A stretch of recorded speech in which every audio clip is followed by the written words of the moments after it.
This is a very special segment of the Law Enforcement Today show. We're talking to Conrad Weaver, a filmmaker, about his film PTSD 911. Welcome to the Law Enforcement Today radio show. I'm your host. My name's John J. Wiley. In addition to being a radio broadcaster, I'm a retired police sergeant. For the latest news articles and much more, check out our website, letradioshow.com. In the Law Enforcement Today show, we'll be joined by special guests. We'll be talking about their experiences and issues affecting law enforcement officers, first responders, their families, their community, and victims of horrendous crimes. Be sure to like us on Facebook. Our page is Law Enforcement Today Radio Show. Check out the daily articles on our website, letradioshow.com. And while you're there, download our free app. Imagine if you were one of the first on social media or on social audio apps. Here's your chance to be one of the first on the free Breakout app that combines the best of social audio and social media. Get it at letbreak.com. There's a free version for your iPhone and Android devices. Be sure to follow John J. Wiley of the Law Enforcement Today Radio Show and podcast. Use a profile at LET Radio Show. Get it for free at letbreak.com or the App Store and Google Play. Contact us from the Frederick, Maryland area. We have Conrad Weaver on the Law Enforcement Today show. Conrad is a repeat guest. We had him earlier on the show. You can hear the episode, I think it's season 4, maybe episode 27, Conrad Weaver. He's a filmmaker, and normally we don't talk to cats like Conrad. Not that we have anything against Conrad, but he's got a very special project that's near and dear to my heart called PTSD 911. Tell us about that film, what got you into it, why you're doing it, and how people can get more information about it. Yeah, well, thanks so much for having me on the program. Yeah, it was about back in 2018, I was on a ride-along with a police officer working on another film about the opioid crisis, and when we were called to a fatal overdose scene. And having experienced that got me into researching how trauma and these type of scenes impact first responders, and I uncovered this whole problem.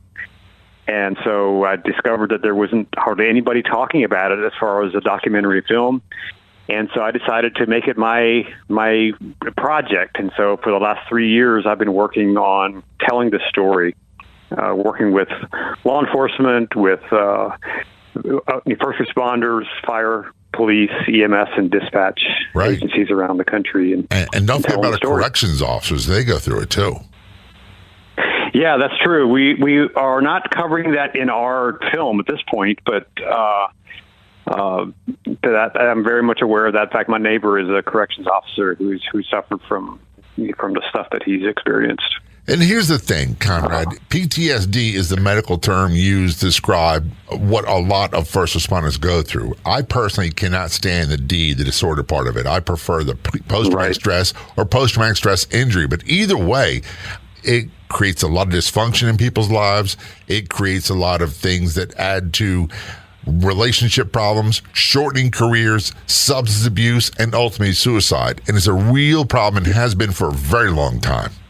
Yep, for sure. And that's something that we're addressing in the film is, how post-traumatic stress impacts the lives of first responders. And we, through the stories of people that are featured in the film, and then through subject matter experts like a few psychologists and others who are dealing with this on a regular basis. And so we kind of unpack the whole, problem and the how and the why. And then we also look at agencies that are doing things right and providing resources for their members. And so that's, one of the goals that we have is to inspire change in agencies and how they help their members. If you think about it makes perfect sense to do that. One of the, without going into my story, one of the overwhelming problems for me was, incredibly short fuse. I was angry all the time, drinking excessively, all those things, and it really caused a cataclysmic event with my marriage failing, all sorts of other things. And I consider myself very, very lucky. I've been a sober guy for 30 plus years, and you would never know to look at me that I struggled for a very long time with this. But one of the things you said is that so many agencies are doing really good things and many still are not. And nowadays, where it's so difficult to recruit qualified people and it costs so much money to get qualified people, you'd think they would do everything in their power to try to save their lives and save their careers and get them back on the street. Yeah, and so many agencies don't do that. If you even have a hint of having some kind of problems, psychiatric problems, you're out, and that costs a lot of money.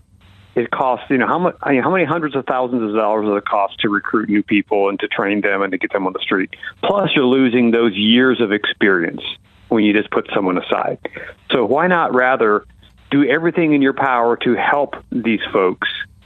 And to say, okay, take 30 days, let's figure this out, and then get you back on the street and doing your job. It'll save the city, the county, the state, millions of dollars to say, and it'll save lives because so many people are losing their lives because of this, and it's unnecessary. It's totally unnecessary. And by the way, we've worked with many treatment programs that have exclusive programs for first responders, military, police, dealing with PTSD, substance abuse, and or both. They don't always go hand in hand. Some people just suffer PTSD. And when I say suffer, it can be devastating. And within 30 days, these people are like brand new. You would never know. And they're back on the street. They're doing their job. And look, I'm selfish, Conrad. When I dial 911, I want the best of the best to show up. And usually it's me a medical emergency. I don't want B string. I don't want C string. And I certainly don't want someone who's on the edge, their last thread of nerve is frayed and they're going off. I don't need that. I don't want that. And they don't need it either. Absolutely. And that's what I've been saying from the beginning is that when I pick up the phone and call 911, first I hope someone healthy answers the phone, and then someone healthy comes and shows up my doorstep to take care of my emergency. And too many times these days, that's not the case. And we need to do everything in our power as citizens. We need to do everything in our power to help our communities serve these first responders who are serving our communities. And we deserve, and actually they deserve our help to make sure that they're healthy. And so that's what we're trying to do with this film. I read somewhere that recent studies have shown that about 30% of police have some form of PTSD. I think the numbers are higher, especially where retirees. I totally agree with you. I think the numbers are way higher than that. In fact, I've very rarely talked to a first responder that hasn't experienced some type of trauma, some type of PTS.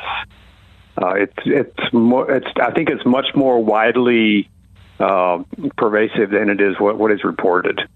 So how can people get more information about your film? How can they watch it? And you also have a movement, for lack of better words, to try to help people.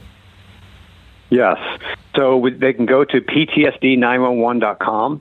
That is kind of our landing page for everything related to the film. The film is going to be premiering in Dallas, Texas area. And then following that, we'll be bringing it to a city near you. And so if you're interested in seeing the film and bringing it to your community, there's a way on our website for you to get information.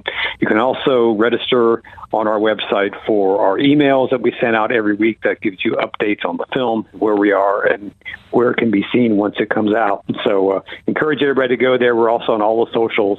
PTSD 911 movie is the site for all the socials. So encourage everybody to follow us and to check it out. I'm going to switch gears because you're kind of an accidental expert now on PTS with first responders. There was never on your radar, was it? Right. It was not.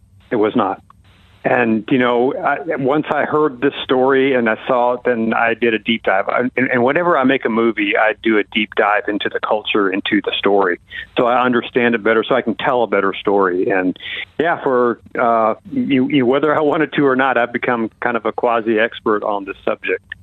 And I'm excited to bring the film to the world. And I'm so glad you are, too. Again, tell people the name of the film and your website. So the film is PTSD 911. And just to clarify, it is not about 9/11, September 11th. The 911 stands for the number we call for emergencies. So PTSD 911, and the website is PTSD911.com. You can find out all the information that you need on that website. And also, you were involved in lots of other films. Can people get information there about your other films? There, if you just Google my name, Conrad Weaver, and you'll find all the information about my other films, my film about the opioid crisis, and then some agriculture-related films and drought-related films. So, yeah, so just Google my name and you'll find it. Or if you go to Amazon, all my films are on Amazon, so you can search for my name on Amazon. You'll find them all. Conrad, thanks again for being a guest on Law Enforcement Today show, and thanks for all you do. Well, thank you so much. I really appreciate it. I'd like to thank our guests so much for coming on the Law Enforcement Today radio show. The Law Enforcement Today radio show is a nationally syndicated radio show broadcast on numerous stations once a week and growing. If you enjoyed the podcast version of the show, please do me a big favor. Tell a friend. I'll be back in just a couple days with a brand new episode of the Law Enforcement Today radio show and podcast. Until then, this is John J. Wiley. See ya.